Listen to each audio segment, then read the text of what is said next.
वादळ सुद्धा दिशा बदलून जाईल. इतिहासाची चिंता तुम्ही करू नका. इतिहासाची चिंता तुम्ही करू नका. हिंदूंची एकता तुमचा भूगोल बदलून दाखवेल, भूगोल बदलून दाखवेल. धन्यवाद.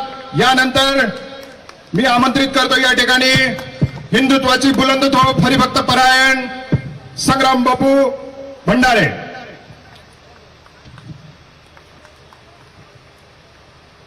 हिंदू धर्मामध्ये घरातली माय जितकी महत्वाची आहे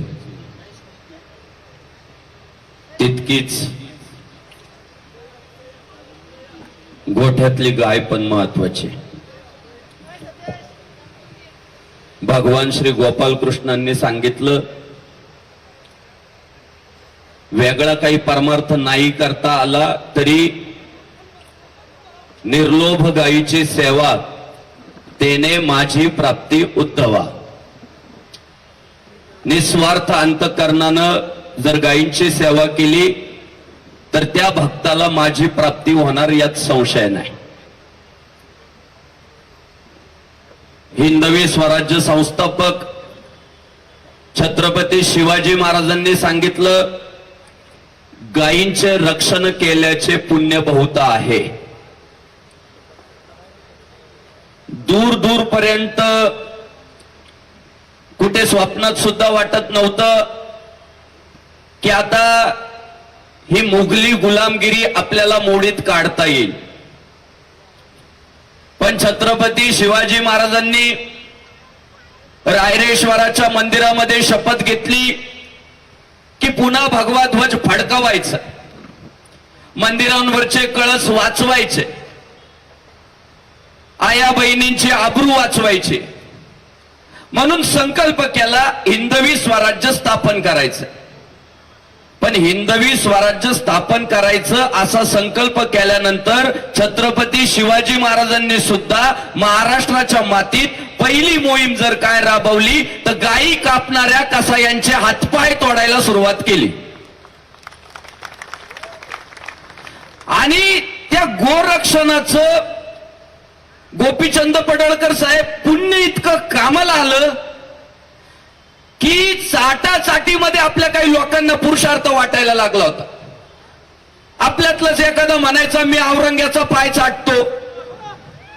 अजूनही चाटतात काही काही बीडमध्ये सुद्धा. आपल्यातलंच एखादं म्हणायचा तू काय औरंग्याचा पाय चाटतो, मी तर अब्दुल्ल्याचा बुटच चाटितो.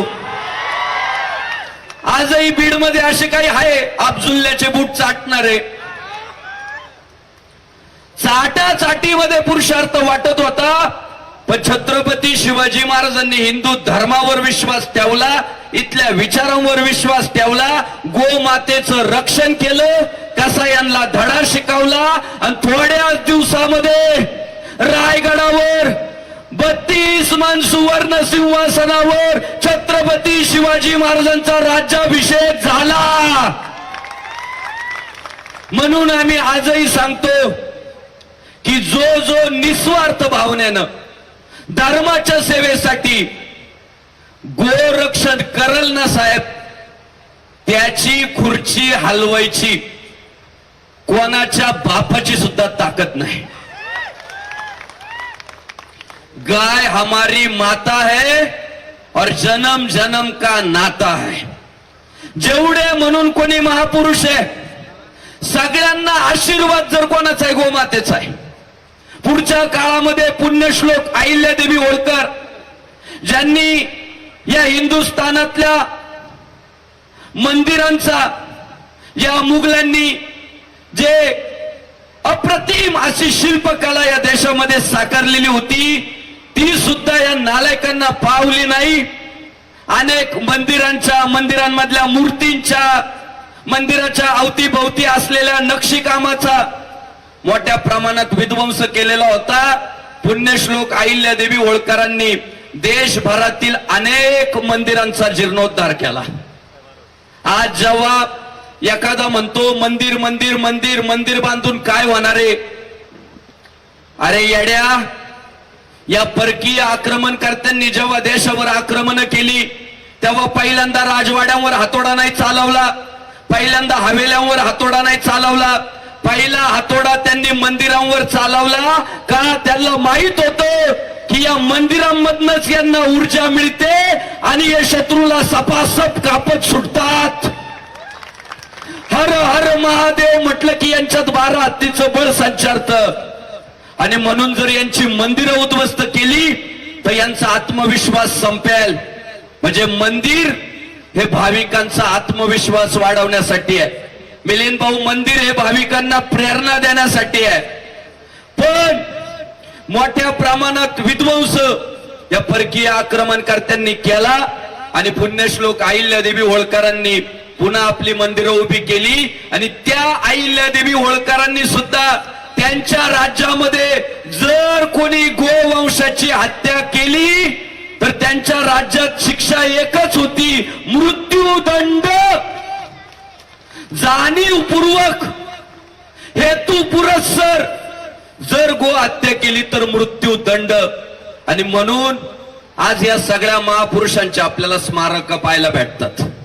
आपण देवी देवतांच्या पूजा करतो, त्यांनी गोभक्ती केली. आपण महापुरुषांची स्मारक उभारतो, त्यांनी गोभक्ती केली. आणि म्हणून हिंदू धर्मात जन्माला आलेल्या प्रत्येकाचं कर्तव्य आहे की आमच्या देशातल्या गायीचं रक्षण झालं पाहिजे. आणि आज मी तुम्हाला सांगतो, शेतकऱ्यांची जी वाट लागत चालली आहे ना दिवसेंदिवस, सरकार शेतकऱ्यांना पुढे आणण्यासाठी प्रयत्न करत आहे. समाज सगळ्या क्षेत्रातील, उद्योग व्यवसायातील, नोकरदारीतील सगळ्यांना कळतं जगाचा पोशिंदा आमचा शेतकरी मायबाप आहे, तो वर आला पाहिजे, त्याची प्रगती झाली पाहिजे. सगळ्यांनाच समजते, सगळे त्यासाठी काम करताय. आज आपण पाहिलं मराठवाड्यामध्ये जो जो पूरग्रस्त भाग, त्या भागामध्ये जाऊन महाराष्ट्रभरातील लोक सेवा करण्याचं काम करताय. प्रत्येकाला याची जाणीव आहे की शेतकरी आमचा पोशिंदा आहे. मला वाटतं पडळकर साहेबांनी सुद्धा लाखो रुपयांची मदत त्यांच्या अभिष्ट चिंतन सोहळ्याच्या निमित्तानं मराठवाड्यातील दुष्काळ, हा जो ओला दुष्काळ आपण ज्याला म्हणतोय, त्याने ग्रासलेली जी मंडळी त्यांच्यासाठी पाठवली. एक शेतकऱ्याच्या बाबतीत होतंय, एक तर त्याला बाजारभाव साथ देत नाही आणि बाजारभावानं साथ दिली तर हवामान साथ देत नाही, आणि बाकी शेतकरी सगळे नियम याचा योग्य पाळतोय. आई वडिलांची सेवा करतोय, अमावश्याचा नैवेद्य दाखवतोय, पौर्णिमेचा नैवेद्य दाखवतोय, बांधाच्या देवावरच्याला नैवेद्य देतोय, चौकातल्या देवाला नैवेद्य देतोय, ग्रामदैवताला देतोय. तरी शेतकऱ्याच्या बाबतीत असं का होतंय? खूप अभ्यास केल्यानंतर लक्षात आलं की आपल्या हिंदुस्थानातल्या शेतकऱ्यांच्या शरीरामध्ये जो रक्ताचा थेंब आणि थेंब आलाय त्याच्यामध्ये सिंहाचा वाटा जर कोणाचा आहे तर तो गोमातेचा आहे. अरे गाईच्या दुधामुळे आमचा शेतकरी बलवान झाला आणि त्या गोमातेपासून जे नंदी महाराज जन्माला आले त्यांनी पाठीवर चापकाचे फटके खाल्ले, आपल्या शेत्या नांगरल्या, धान्याचे पोते गाड्यांमध्ये टाकून त्या नंदी महाराजांमुळे घरात येऊन पडले. आणि आज आपण जे समाजामध्ये ताटमानेने फिरतोय, हिंदुस्थान हा शेतीप्रधान देश आहे आणि या देशामध्ये एकच गोष्ट अजून आपण यशस्वी करू शकलो नाही, एकच, शेतकरी म्हणून, हिंदू म्हणून, आणि ती म्हणजे या देशातली गो हत्या आपण थांबवू शकलो नाही. आणि माझं मत आहे, जोपर्यंत महाराष्ट्रातली 100% गो हत्या बंद होत नाही तोपर्यंत आमचा शेतकरी श्रीमंतच होऊ शकत नाही. शेतकऱ्याला पुन्हा जर त्याच्या अंगणातून सोन्याचा धूर निघावा असं वाटत असेल, कोण आहे हा हिंदुस्थानातला शेतकरी? म्हणजे कोण? हिंदू. गावात कुणाकडे जास्त शेती आहे? हिंदूकडे शेती आहे. कोण आज शेती करतोय? हिंदू शेती करतोय. आणि तो शेतकरी माग माग चाललाय. त्याचं एकमेव कारण आहे, जिचे आपल्यावर उपकार झाले गोमातेचे, तिच्या दुधानं आपण परिपक्व झालो, तिच्यापासून जे बैल तयार झाले त्यांनी आपली शेती राखली आणि त्यांचा आपल्यावर उपकार आहे. हे ट्रॅक्टर, JCB आता आले रे, सगळा पहिला जो उपकार आहे तो गोमातेचाच आहे. आणि तिला वाचवण्यात ज्या दिवशी आपण सगळे यशस्वी होऊ तेव्हा मी आज शब्द देतो, साधू संतांची प्रमाण आपल्याला सांगतो, एरवी तरी कृषी जिने गोधने राखो निवर्तने. संतांनी सांगितलं तुम्हाला जर तुमची कृषी यशस्वी करायची असेल तर तुम्हाला गोधनाचं रक्षण करावंच लागल. आज शेतामध्ये शेण जर पडलं नाही, गोमूत्र जर पडलं नाही तर शेत्या नापीक होत आहेत. आज पोरांना जर गाईचं दूध प्राशन करायला मिळालं नाही तर पोरं अशक्त होत आहेत. म्हणजे सगळ्या बाजूंनी वैज्ञानिक दृष्ट्या बघा, आरोग्याच्या दृष्टीने बघा, आध्यात्मिक दृष्टीने बघा, सगळ्या बाजूंनी गोमाता ही हिंदूंची गरज आहे, हिंदुस्थानाची गरज आहे. पण याच देशात राहून याच हिंदूंच्या जीवावर पोट भरून काही जिहादी प्रवृत्तीच्या पिलावळी सर्रास गोमातेवर सुरा चालवण्याचं काम करतायत. नंदी महाराजांना कापायचं काम करतायत. दिवसा ढवळ्या प्रशासकीय जागांमध्ये, मी काल परवा आष्टी शहरामध्ये प्रशासनाच्या गाड्यांमध्ये कचऱ्याच्या ज्या गाड्या असतात त्या गाड्यामध्ये, त्या आष्टीमध्ये दिवसा ढवळ्या प्रशासकीय जागेमध्ये बैलांचे गाईंचे मुंडके पडलेले पोत्यांमध्ये भरून, पाय पडलेले. काय कारण? एकमेव कारण आहे, इथला हिंदू गरीब झाला पाहिजे, इथला हिंदू रसातळाला गेला पाहिजे, इथल्या हिंदूचं आरोग्य खराब झालं पाहिजे म्हणून आणि फक्त म्हणून ही हिरवी पिलावळ गायी कापण्याचं काम करते. पण पडळकर साहेब थोडा वेळ लागतोय पण हे फार महत्वाचं आहे आणि बोललं पाहिजे. ही गोष्ट गाय वाचली तर देश वाचणार आहे. 2014 साली जेव्हा हिंदुस्थानामध्ये हिंदुत्ववादी सरकार आलं, तुम्हाला मला सगळ्यांनाच अपेक्षा आहे की हिंदुत्ववादी सरकारने हिंदूंच्या फायद्याचे निर्णय घ्यावे आणि सरकारने घेतले सुद्धा. जसं देशात आणि राज्यात हिंदुत्ववादी सरकार आलं, निर्णय झाला महाराष्ट्राच्या मातीत गोवंश हत्या बंदी कायदा लागू झाला. सन्माननीय देवेंद्र फडणवीस साहेब मुख्यमंत्री असताना गोवंश हत्या बंदी कायदा लागू झाला. महाराष्ट्रात गाय कापली की तुमच्यावर गुन्हा दाखल होणार. त्यानंतरच सांगतो, पुन्हा लक्षात आलं की कायदा करून सुद्धा फायदा झालेला दिसत नाहीये. पोलिसांचे खिसे गरम होताना दिसत आहेत. मी असं ऐकलंय की देशात राज्यात नवीन एखादा कायदा तयार झाला की पोलिसांना नवं एक उत्पन्नाचं साधन तयार होत असतं. आणि तसंच झालं. हिंदू धर्मात जन्माला येऊन स्वातंत्र्यवीर सावरकर म्हणाले होते की हिंदू धर्मियांना जास्त धोका परधर्मियांचा नाहीये, हिंदू धर्मियांना जास्त धोका हिंदू धर्मात जन्माला येऊन जे हिंदू धर्माशी फितुरी करतात त्यांचा धोका आहे. आज पोलीस प्रशासनात 99% पोरं हिंदू आहे. माझी हिंदुत्वाची व्याख्या तुम्हाला सगळ्यांना माहिती आहे, मी वारंवार सांगतो. माझी हिंदुत्वाची एकच व्याख्या आहे, हिंदुस्थानात या भारताच्या मातीत जेवढ्या विचारसरणी जन्माला आल्या, मग ती बौद्ध विचारसरणी असू द्या, जैन विचारसरणी असू द्या, शीख विचारसरणी असू द्या, आपण सगळे मिळून हिंदू आहे. मी बौद्धांना हिंदू म्हणतो, जैनांना हिंदू म्हणतो, शिखांना हिंदू म्हणतो. मी फक्त ज्यांनी देवळं पाडले, माजारी उभ्या केल्या त्यांना हिंदू विरोधी म्हणतो. ज्यांनी आमच्या लोकांना तांदळाचे पोते देऊन ख्रिश्चन धर्मात धर्मांतरित केलं त्यांना आम्ही हिंदू विरोधी म्हणतो.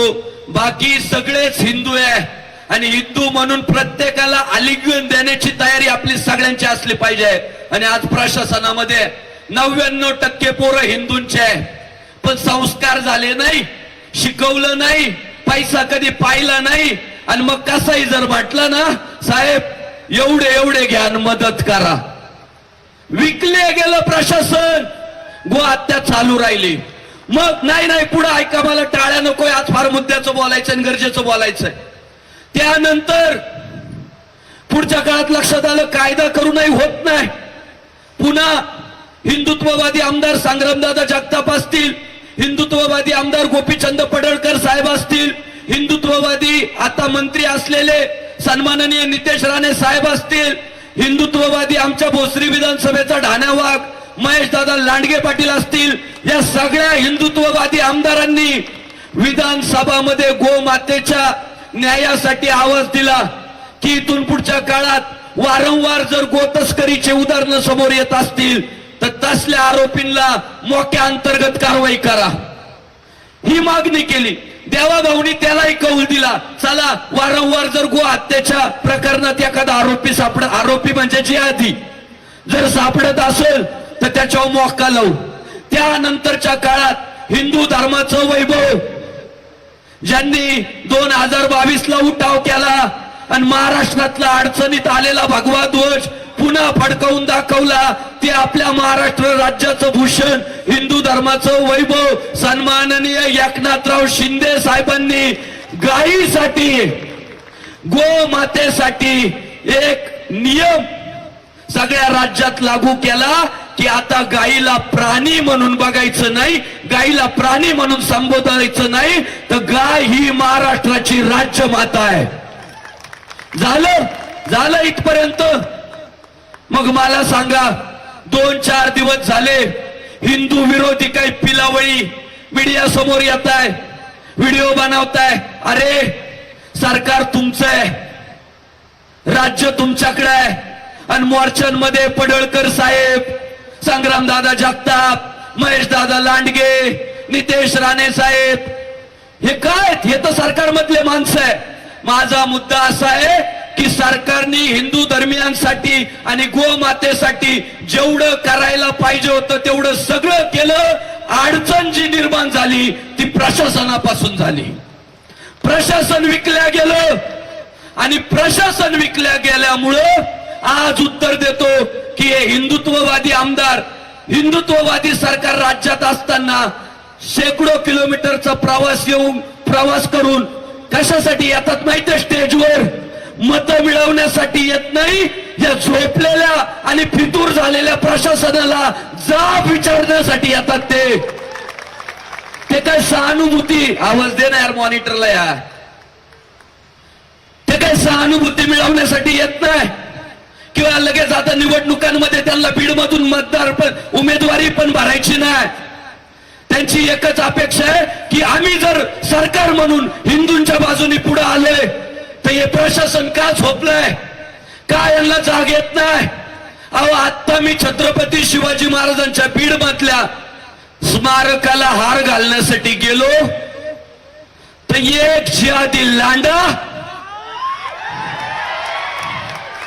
छत्रपती शिवाजी महाराजांकडे पाय करून बसलेला होता, पाय. आणि जर खोटं बोलत असेल तर माझे बाप 2 पाय पसरून शिवरायांकडे असे पाय केलेले होते त्याने.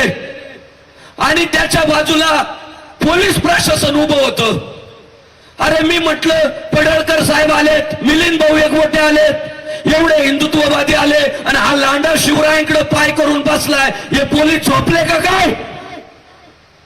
सीसीटीव्ही कॅमेरे चेक करा छत्रपती शिवाजी महाराजांच्या स्मारकाच्या तिथले, आणि जर तिथं तो मच्छरदानी टोपी घातलेला तो जिहादी जर तुम्हाला दिसला नाही, माहिती इच्छा आहे उद्या पोलीस प्रशासनानं सांगितलं पाहिजे की हिंदूच्या भावना दुखावल्या म्हणून आम्ही त्या जिहादी लांड्यावर गुन्हा दाखल केला. करा तिथले सीसीटीव्ही फुटेज आपण चेक करा. फोटो आहे, उद्या फोटो शेअर करतो. आणि माझी पोलीस प्रशासनाला विनंती आहे, तुम्ही मजा बघत होते का तिथं? तुमचं काम नाही. अरे आमच्या पोरानं छत्रपती, अरे नंतर दाखवतो, सगळं शेअर करू. माझ्यावर जास्त विश्वास आहे यांचा.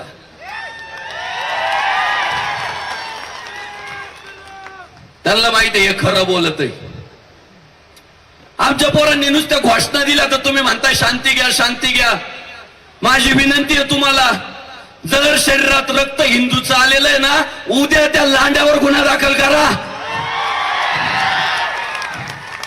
आणि मग यांना जाब विचारायला संग्राम बापू भांडारे घेणार आहे का सिरियसली त्याला? हे मिलिंद भाऊला सिरियसली घेणार आहे का? हे खाकी वर्दीवाले, यांच्यावर अंकुश कोणाचा आहे? सरकारचा आहे ना. मग सरकार म्हणून यांना जाब विचारण्यासाठी या आमदारांना इथं येणं गरजेचं आहे आणि म्हणून ते येत आहे. मुद्दा एवढाच आहे, सरकारनं सरकार म्हणून सगळं केलेलं आहे. सरकारवर बोट ठेवायला तीळ मात्र सुद्धा जागा नाही.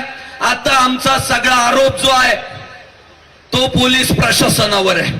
आम्हाला सहकार्य मिळत नाहीये. सगळेच अरे खुशाल म्हणतात हे हिंदू मुस्लिम करताय, हिंदू मुस्लिम करताय, हिंदू मुस्लिम करताय. आम्ही हिंदू मुस्लिम करतोय. या जिहाद्यांनी उद्यापासून गाय कापायचं बंद करावं. आम्हाला त्यांचं तोंड सुद्धा पाहायची इच्छा नाही. ते आमच्या शब्दावर पाय देत आहे. ते आमची गाय कापताय, ते आमचा बैल कापताय आणि दुर्दैवानं आम्हाला त्यांची तोंड पाहावी लागताय. त्यांनी लव जिहाद करायचा आणि पुन्हा म्हणायचं हिंदू मुस्लिम हिंदू करताय. त्यांनी फतवे काढायचे हिंदुत्ववाद्यांना मतदान करू नका. आणि आम्ही जेव्हा एखाद्या सभेतून आमचा संग्रामदादा जगताप काल म्हटला की दिवाळीची खरेदी फक्त हिंदूंकडून करा. का म्हटला संग्रामदादा जगताप असं? त्यांनी फतवे काढले हिंदूंना टाळा, हिंदुत्ववाद्यांना टाळा. म्हणून आम्हालाही आमच्या समाजाला सांगणंच आहे जो हिंदू इतका काम करेगा वही देश में राज करेगा. काय चुकलं? सुरुवात ते करताय, त्यांना आवरणं गरजेचं आहे. माझी तर विनंती आहे देवा भाऊला, पंतप्रधान नरेंद्रभाई मोदींना की या देशातली कायदा सुव्यवस्था नीट राहावी असं जर वाटत असेल आणि इथला शांत हिंदू असाच शांत राहावा असं वाटत असेल तर या हिंदुस्थानातल्या एमआयएम पक्षावर बंदी घाला. चाले नालायक ते चितवणीखोर वक्तव्य करतात. 2 दिवस झाले संग्रामदादा जगतापांचं वाक्य दाखवताय की फक्त हिंदूंकडून खरेदी करा दिवाळीची. पडळकर साहेबांचं वाक्य दाखवताय की यांच्या ढुंगणावर लाता मारा. का बोलायची वेळ आली? यांनी अहिल्यानगर मध्ये येऊन जो हायदोस घातला ना तो तिकडचा कोणतरी आणला होता अक्कलकोटचा शाहरुख का काहीतरी फारुख लॉलीपॉप तोंडाचा. तो लॉलीपॉप तोंडाचा काय म्हटला की मैं आपको पूछता हूं ईश्वर का नाम क्या है. खालच्यांनी म्हणायला पाहिजे होतं ना अहिल्यानगर आहे. खालचे तसेचे स्टेजवरचे तसेचे सगळे एकजुटीने म्हणाले या शहराचं नाव अहमदनगर आहे. आणि पुन्हा तो लॉलीपॉप तोंडाचा म्हणतो या शहराचं नाव अहमदनगर होतं आणि अहमदनगरच राहील. का रे? आमच्या अहिल्या देवींचा अपमान नाही का? जिने देशाचं नेतृत्व केलं ती माऊली या जिल्ह्यातील चोंडी गावात जन्माला आली म्हणून त्या जिल्ह्याला ओळख ही अहिल्या देवींच्या नावानं असली पाहिजे अशी जर इथल्या बहुसंख्य हिंदूंची इच्छा आहे तर तुम्ही त्याच्या विरोधात बोलणारे कोण? पडळकर साहेब म्हणाले की तुम्हाला अहिल्यानगर म्हणावंच लागल, म्हणावंच लागल. आणि मी सांगू तुम्हाला ही जमात कधीच अहिल्यानगर म्हणणार नाही, कधीच छत्रपती संभाजीनगर म्हणणार नाही. तुम्हाला आम्हाला हिंदूंना जाती पाती बाजूला ठेवून हिंदू म्हणून एकत्रित राहावं लागल आणि यांच्या ढुंगणावर लाथा मारून यांना अहिल्यानगर म्हणायला लावावं लागल. यांच्या भुंड्यावरचे कातडे काढून यांना संभाजीनगर म्हणायला लावावं लागल. आणि पडळकर साहेबांनी काल अहिल्यानगर मध्ये फार चांगला मुद्दा मांडला की पुढच्या 5-6 महिन्यामध्ये प्रशासनाने चौकशी करावी. ज्या ज्या दुकानांच्या पाट्यावर अहिल्यानगर नाहीये अजूनही अहमदनगर आहे त्यांच्यावर कारवाई करायला सुरुवात करावी. पडळकर साहेब तुमच्याच वाक्याला अजून एक वाक्य जोडतो. तुम्ही सरकार म्हणून प्रशासनाला विनंती केली की महाराष्ट्रभरातल्या औरंगाबादच्या पाट्या उतरवा, अहिल्यानगरच्या पाट्या उतरवा, उस्मानाबादच्या पाट्या उतरवा, इस्लामपूरच्या पाट्या उतरवा. विनंती केली.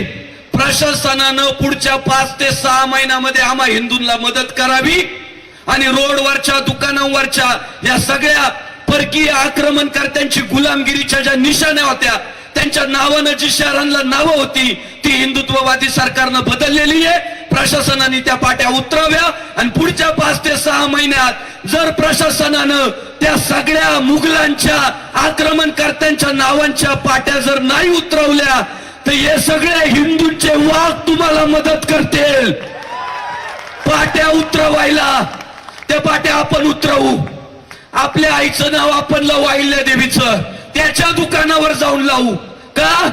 आपण त्याच्या घरात नाही जायला गेलो राहायला, तो आपल्या घरात राहायला आलाय, त्याला आपलं ऐकावं लागणार आहे. काय काय अरे विकृत आहे, विकृत आहे, विकृत, ही विकृती आहे. ही वेळीच जर आवरली नाही ना, ही बीड पण खाऊन टाकल, मराठवाडा खाऊन टाकल, राज्य खातील, देश खातील, आणि पुन्हा राजकारांचं राज्य येईल. मागचे दिवस पुढे यायला वेळ लागणार नाही. अरे हे समाजात असले लवजियात करतात, स्टेजवर आले तरी यांच्यात विकृतीच रे.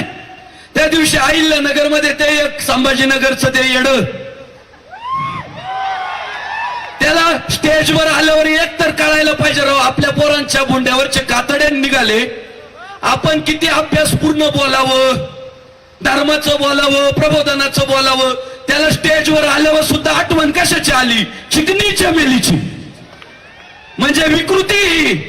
त्याला स्टेजवर सुद्धा आठवण कुणाची आहे? चिकनीच्या मेली.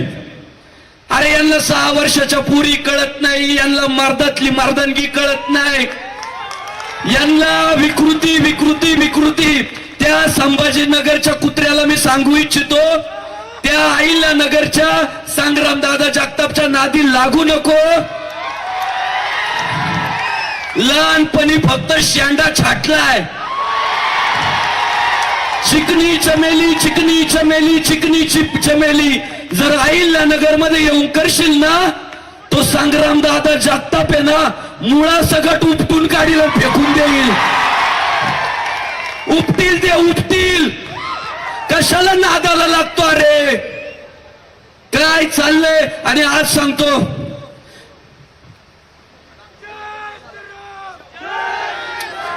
केशव भाऊ रत्नपारखी गोरक्षकावर हल्ला झाला, गोपाल उनवणेवर चकलंबामध्ये हल्ला झाला, छत्रपती संभाजीनगर मध्ये गणेश शेळके नावाच्या तरुणावर जीवघेणा हल्ला झाला, परभणीमध्ये गोरक्षकांवर हल्ला झाला.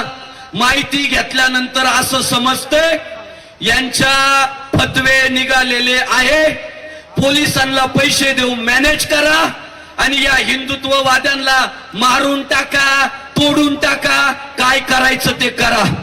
आणि मी या सगळ्या गोरक्षकांना जेव्हा विचारलं, का रे ते तुम्हाला जेव्हा मारित होते तेव्हा तुम्ही काय करीत होते? ते म्हटले, बापू त्यांच्याकडे गाईन म्हशी कापायचे सुरे होते, आमच्याकडे काहीच नव्हतं. म्हटलं हीच आपली चूक आहे. अरे ते कसंही आहे म्हणून जर सुरे घेऊन फिरत असतील तर तुम्ही सुद्धा हिंदू शेतकऱ्यांचे पोर आहे, तुमच्या गाड्यांमध्ये सुद्धा कोयते आणि कुऱ्हाडी पाहिजेच, तुमच्या गाड्यांमध्ये विळे पाहिजे, खुरपे पाहिजे, कोयते पाहिजे, कुऱ्हाडी पाहिजे. या आपल्या हिंदू पोलीस बांधवांनी विचारलं ना, का रे कोयते घेऊन फिरताय, कुऱ्हाडी घेऊन फिरताय, काय करावं म्हणावा? अनावश्यक हिरवळ लय वाढली, तोडावं लागते साहेब, त्याच्याशिवाय पर्याय नाही. आता आठवा मराठवाड्याचा इतिहास, या राजाकारांना पळू पळू आणलं तेव्हा मराठवाडा हिंदुस्थानात विलीन झाला. शक्ती प्रदर्शनाशिवाय क्रांती होऊ शकत नाही. आज ही बघा गर्दी, ही गर्दी दाखवा, हे समाज दाखवा, आणि ज्या नेत्यांना वाटतंय ना कोण आहे हिंदुत्ववादी, कोण आहे हिंदुत्ववादी, आले का इथं? हिंदू म्हणून आले का इथं? मला सांगा, माझी आजी भावी कोणी आहे का इथं? लक्षात ठेवा, हे जर हिंदुत्वाच्या विरोधात हिंदू मोर्चात सहभागी होत नसतील ना, यांचा कार्यक्रम वाजवायचा म्हणजे वाजवायचा. काय झालं माहितीये का? गोपीचंद पडळकर साहेब मला माफ करा पण बोलू द्या राव. काय झालं माहितीये का? माझ्या नंतरचा टायगर माझा बाप आहे. बोलण्याच्या बाबतीत माझा बापच आहे. बोलण्याच्या बाबतीत मी त्यांचा हात धरू शकत नाही, म्हणून ती तो मला ऐकायची. पण तुम्हाला आम्हाला मराठवाड्यात काय केलं सांगतो, जातीपातीमध्ये विभागून टाकलं. कोण म्हणतोय मी ब्राह्मण आहे, कोण म्हणतोय मी मराठा आहे, कोण म्हणतोय मी वांजरी आहे, कोण म्हणतोय मी माळी आहे, धनगर आहे, तेली आहे, मातंग आहे, बिल्ला आहे, महार आहे. जातीपातीत आपल्याला वाटलं आणि यांच्या राजकीय पोळ्या भाजायचं काम चाललंय. मी सगळ्या पक्षातल्या, सगळ्या संघटनांमधल्या हिंदू पोरांना आज विनंती करतो, शक्यतो जातीयवादी विषयांमध्ये लक्ष घालायचं सोडून द्या आणि हिंदू धर्मासाठी शिवरायांचा आदर्श घेऊन, पुण्यश्लोक अहिल्यादेवी होळकरांचा आदर्श घेऊन हिंदू धर्मासाठी एकत्र या. जातीला धोकाच नाहीये. संविधान श्रेष्ठ आहे. प्रत्येक जातीचे हक्क संविधान देणारे. संविधानाला या जगात कोणच चॅलेंज करू शकत नाही. आज संकटात जर काय आपला हिंदू धर्म आहे. आणि तुम्ही बघा, जेव्हा आपण जाती जातीमध्ये भांडतो ना, हे लांडे एका जातीची बाजू घेतात आणि त्यांचे पाय चाटायला जातात. म्हणजे आपले खरे शत्रू आपल्या हिंदू धर्मातल्या जाती नाहीये. आपले खरे शत्रू हे हिंदू धर्मातल्या जाती जातींमध्ये भांडणं लावणारे जे भांडकुळ आहे ते आपले शत्रू आहे. आणि म्हणून पुढच्या काळात जर गोरक्षकावर हल्ला झाला तर संग्राम बापू भंडारेला फोन काय आला पाहिजे माहितीये का? बापू, त्याने एक वार केला, आपण कार्यक्रम लावून आलो. मला पुढच्या काळामध्ये पोरांना भगतसिंग व्हावं लागलं, झालं पाहिजे. पुढच्या काळामध्ये शिवराय व्हावं लागलं, झालं पाहिजे. पुढच्या काळामध्ये संभाजीराजे व्हावं लागलं, झालं पाहिजे. पुढच्या काळामध्ये नथुरामजी गोडसे व्हावं लागलं, झालंच पाहिजे. आपला असो नाही तर परका असो, धर्माच्या विरोधात गेला का ठोकायचा. परका असला तर शिवरायांच्या स्टाईलने ठोकायचा, आणि आपलाच जर असला फितूर तर कोणाच्या स्टाईलने ठोकायचा ते तुम्ही सांगा, कारण माई बाईट लागते. मग त्यामुळं पुढच्या काळामध्ये एकजूट बांधा. आज मी पोरांचं कौतुक करतो. मी यांना म्हणत होतो, या बघा, हे सगळे वाघ आणायचे, तुम्ही आपले हिंदुत्ववाद्यांना साथ घालणार का? पोरांनी शब्द दिला होता, ग्राउंड संपूर्ण भरवण्याची जबाबदारी आमची. मी सगळ्या नियोजक पोरांचं कौतुक करतो, अभिनंदन करतो. मी जाता जाता विनंती करतो, हे भगव्या टोप्या घालणारे पोरच पुढच्या काळात आमदार झाले पाहिजे. हे भगवा झेंडा मिरवणारे, कपाळाला टिळा लावणारे पोरच नगरसेवक झाले पाहिजे. मग आहे ना, या हिंदू विरोधी पिलावळी कशा नीट करायच्या ते आपण ठरवू. आणि हे जे आले नाही ना आज मोर्चाला, यांना फक्त व्हिडिओ जाऊ द्या, पुढच्या मोर्चाला ते सगळ्यांच्या पुढे येऊन बसतील. त्यांना माहीतच नाही अजून हिंदुत्व किती फोफवलंय ते. तुमचा नेता हिंदुत्ववादी बनेल, मी तुम्हाला शब्द देतो. हे जे लँड जे आज चाललंय, काल एका शीख भावंडावर हल्ला झाला, पडळकर साहेब बोलतील. त्या बीडच्या कारागृहात एक कोणता तरी अधिकारी ख्रिश्चन धर्माचा प्रचार प्रसार करतोय, ते सगळं साहेब सांगतील. त्यांच्यावर कारवाई का होत नाही माहितीये? आपल्या हिंदू नेत्यांना वाटतं आपला हिंदू विभागलेला आहे. हे जे आपले आमदार खासदार आहे ना, त्यांना फक्त दाखवून द्या आम्ही जातीपाती विसरून हिंदू म्हणून एकत्र आलो. ते पुढच्या मोर्चामध्ये भगवा झेंडा घेऊन भारत का बच्चा बच्चा जय जय श्री राम बोलेगा म्हणतील ते. पण तुमची एकजूट झाली पाहिजे. गावागावात दर शनिवारी हनुमान चालीसा सुरू करा. प्रत्येक गावामध्ये महिन्यातून एकदा हिंदू पोरांनी एकत्रित येऊन शिवरायांची आरती करा, अहिल्यादेवींची आरती करा, भारतरत्न डॉक्टर बाबासाहेब आंबेडकरांचा जय जयकार करा. आणि हिंदू म्हणून प्रत्येक गावागावात संघटन बांधा. आज जसे कपाळाला टिळे लावले तसे टिळे लावून फिरा. समोरच्याला जय श्री राम म्हणा. अरे बाबा, निम्मे अर्धे हिंदुत्ववादी केले आपण, थोडे राहिले. हे जे चाललंय आता सध्या सुद्धा ताज ताज, हे हिंदुत्ववाद्यांमुळे चालू आहे सगळं.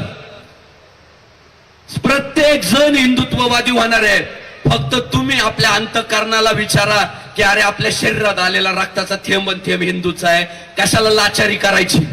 आणि अजिबात गाफील राहू नका. आता सगळ्यांनी वज्रमुठ बांधायची. साहेब बोलणारच आहे. लँड जिहादचे विषय, लव जिहादचे विषय. लव जिहाद झाल्यावर सुद्धा लय प्रोसेसने जायचा विचार करू नका. लव जिहाद झाला ना, लावा कार्यक्रम, लावा. बाद झाले. डोळ्या देखत बहिणींचे तोंड झाकल्या जाऊ राहिले, डोळ्या देखत बहिणी विकल्या जाऊ राहिल्या, डोळ्या देखत बहिणी वेश्या व्यवसायाला लागू राहिल्या. तुम्हाला जमलं बीडमध्ये तर बघा, नाही तर मला सांगा, मी तयार आहे. चला. लव जिहादच्या विषयात अजिबात कॉम्प्रोमाइज नाही, अजिबात नाही. तुम्ही आमच्या बहिणीशी नाही बोलायचं म्हणजे नाहीच बोलायचं. आमच्या बहिणीला आम्हाला बुरखा घातलेला बघायचं नाहीये. आमची बहीण ताट मानेनं फिरली पाहिजे. नाही बोलायचं तुम्ही आमच्या बहिणींसोबत. आम्हाला आमच्या धर्मात विकृती येऊ द्यायची नाहीये. त्यामुळे लव जिहाद असेल आणि गो हत्या असेल, या दोन विषयांमध्ये नियम वगैरे वगैरे सोडा. हिंदू हृदय सम्राट बाळासाहेब ठाकरेंचा विचार अंतःकरणात आणा आणि लढा. हिंदू हृदय सम्राट बाळासाहेब ठाकरे म्हणायचे की विषय जर धर्मावर येत असेल ना तर मग वर्मावर घाव घातलाच पाहिजे. त्यामुळे आता पडळकर साहेबांच्या याला आवाज दे मॉनिटरला बरं का भाऊ, आपलाच आहे तो. पण सगळ्यांनी अशीच एकजूट बांधा रे, तुमच्या पाया पडतो. काही एक स्वार्थ नाही, फक्त इच्छा एकच आहे, आपल्या महापुरुषांचा भगवा फडकत राहिला पाहिजे. आज बीड मध्ये अशी परिस्थिती, आपली लोक दिसणार रे, दुकानांमध्ये तेच, रस्त्यावर तेच, रस्त्यावर तेच, घरात तेच, अरे सगळीकडेच. पडळकर साहेब सांगतील आता हे हम दो हमारे दो पण बंद करा. साहेब सांगा तुम्ही बरं का, ते साहेबांकडे लय भारी सोल्युशन आहे. बंद करा ते.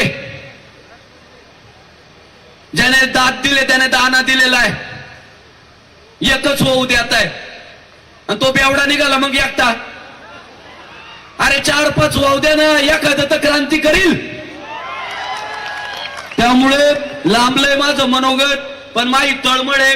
बीड मध्ये मला चित्र बदललेलं पाहिजे. बीडचा जो संदेश जातोय महाराष्ट्रभर की इथं जातीयवाद वाढलाय आणि त्याचा फायदा परदरम्यानला होतोय, हा संदेश पुसून काढणं तुमची जबाबदारी आहे. सगळ्या धर्मसेवकांना आज शपथ देतो, अजिबात स्वतःच्या नावासाठी काम करायचं नाही, फक्त हिंदू धर्मासाठी काम करायचं. माझं नाव झालं पाहिजे, मी चमकलो पाहिजे, पडळकर साहेबाच्या शेजारी माझा फोटो पाहिजे. अरे पडळकर साहेब लय हुशार आहे, त्यांना पक्क माहितीये कोण काम करतंय कोण फोटो काढतंय. ते काय उगाच राजकारण नाही करते वर्षानुवर्ष. लय अभ्यास झालाय, डोळ्याला डोळे भिडले की कळत समोरचा काय उंचीचा आहे. त्यामुळे तुमचं काम दाखवा, कर्तृत्व दाखवा. चंकोगिरी बंद करून टाकायची. पोरांनी फार चांगलं काम केलं. सगळ्या या मोर्चाचं नियोजन करणाऱ्या पोरांसाठी जोरदार टाळ्या झाल्या पाहिजे. आणि जाता जाता सांगतो, ज्यांनी केशव रत्न पारखीवर हल्ला केला, ज्यांनी त्या गोपाल उनवणेवर हल्ला केला, जी पोरं त्या आमच्या अजय तांदळ्याच्या मागे लागली आहे, त्या सगळ्यांना जर तुम्ही लवकरात लवकर गुन्हे दाखल करून त्यांच्यावर जर कारवाई झाली नाही आणि पुढच्या काळात जर माझे हिंदू बांधव आजच्या भाषणानं प्रेरित होऊन त्यांनी जर काही वेगळा निर्णय घेतला तर सर्वस्वी जबाबदार प्रशासन असेल. आजच सांगतोय, तुम्ही आम्हाला जशा नोटिसा देता तशी ही आज आमची तुम्हाला नोटीस. तुम्ही त्यांच्यावर कारवाई का करत नाही? अहो टाका ना त्यांना हात. तुमची वर्दी वाचवायची असेल, सदरक्षणायक खलनिग्रहनायक हे ब्रीद जर देशात जिवंत ठेवायचं असेल ना, या देशातल्या हिंदूंची ताकद वाढवल्याशिवाय पर्याय नाही आहे. त्यांना नकोय तुमचं संविधान, त्यांना शरिया पाहिजे. छोटं काही झालं का गुस्ताके नबी को एक ही सजा, सर्तन से जुदा, सर्तन से जुदा. बघा ते सर काय फक्त आमचं नाही तुमचं पण आहे. पोलीस भगिनीवर हल्ले होत आहे, पोलीस अधिकाऱ्यांवर हल्ले होत आहे. त्याच्यामुळे थोडी कठोर भूमिका घ्या. पैसा पुरत नाही बाबांनो, धर्मच पुरतो. अरे त्यामुळे जे कोण आरोपी आहे त्यांच्यावर कारवाई व्हावी अशी मागणी करतो. सन्माननीय आपल्या हिंदू धर्माचा ढाण्या वाघ, कर्तबगार आमदार देवा भाऊंच्या गळ्यातला ताईत, सन्माननीय एकदाच नाही तर 365 दिवस ज्यांना दुधाची आंघोळ घातली पाहिजे असं आपल्या हिंदू धर्माचा ढाण्या वाघ सन्माननीय गोपीचंदजी पडळकर साहेब यांचे धन्यवाद व्यक्त करतो. त्यांच्यासाठी जोरदार टाळ्या झाल्या पाहिजे. आपल्या सगळ्या हिंदू धर्मसेवकांचे गुरुवर्य, ज्यांनी गोरक्षणाची आवड, धर्मसेवेची आवड आपल्या मनामध्ये रुजवली, असे गुरुवर्य मिलिंद भाऊ एकबोटे यांचे आभार व्यक्त करतो. जोरदार टाळ्या झाल्या पाहिजे. ज्या गायत्री देवी ज्यांनी गोरक्षकांचं बळ वाढावं म्हणून नवरात्रामध्ये 9 दिवस बिना अन्न पाण्याचे उपवास केले आशा गायत्री देवी त्यांचे धन्यवाद व्यक्त करतो. शिवव्याख्याते जिहाद यांचा कर्दनकाळ, सन्माननीय माझे सहकारी आशिष भाऊ दुसाने त्यांचे धन्यवाद व्यक्त करतो. माझे कडवट हिंदुत्ववादी सहकारी संतोष भाऊ पवार त्यांचे धन्यवाद व्यक्त करतो.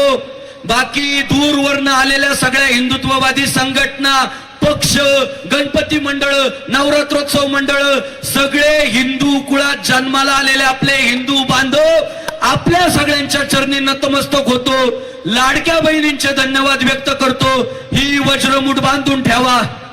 उद्या एकाला उचलून नेलं ना, सगळ्यांनी जाऊन बसायचं पोलीस स्टेशनला. पुढच्या काळात गोरक्षण उद्या नाही उचलणार कोणाला, ती काळजी नका करू. हे आहे ना बाबा इथं, उद्या काही टेन्शन नाही. पण पुढच्या काळात तुम्ही जेव्हा गोरक्षण कराल, लव्ह जिहादच्या विरोधात लढाल, लँड जिहादच्या विरोधात लढाल, ख्रिश्चन धर्मांतरणाच्या विरोधात लढाल, तेव्हा जर एकाला हॅरॅसमेंट केली जात असेल तर एवढ्यांनी जाऊन बसायचं, सगळ्यांवर गुन्हे दाखल करा. जमल का? मग वाहू द्या आता एकदा.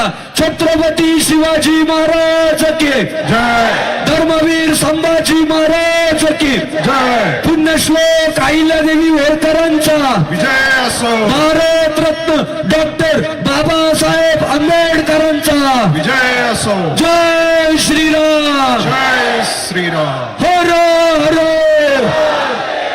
भारत का बच्चा जो हिंदू हित का काम करेगा वही देश पे राज करेगा. उठाओ दांडे.